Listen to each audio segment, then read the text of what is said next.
মাত্র 9 বছর বয়সী ছোট্ট মেয়ে আরশি আজ ইতিহাস লিখে যোগ্য জবাব দিল তাদের, যারা প্রায়ই বলে মেয়েরা নাকি ড্রাইভিং জানে না। ভারতের মোটর স্পোর্টসে এমন কাণ্ড আগে কখনো ঘটেনি। এই আরশি গুপ্তা হরিয়ানার ফরিদাবাদের মেয়ে, আর সে মাইক্রোম্যাক্স ক্যাটাগরি জিতেছে FMSCI Indian Rotax Max national karting championship 2025। এবার একটু বুঝে নেওয়া যাক কার্টিং আসলে কি। কার্টিং মানে হলো এন্ট্রি লেভেল গাড়ির রেসিং, যেখান থেকে ভবিষ্যতের F1 ড্রাইভার তৈরি হয়। এখানে ছেলে মেয়ে একসঙ্গে প্রতিযোগিতা করে, কারো কোনো আলাদা সুবিধে নেই। আর সেই মঞ্চেই আরশি হয়ে গেল ভারতের প্রথম মহিলা ন্যাশনাল কার্টিং চ্যাম্পিয়ন, তাও সবচেয়ে কম বয়সে।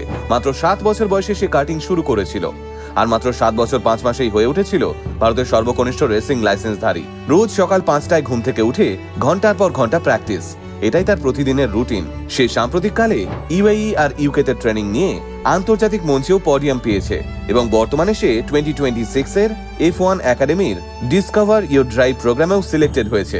আরশি প্রমাণ করে দিল স্টিয়ারিং হাতে থাকলে জেন্ডার নয়, লাগে সাহস আর স্কিল।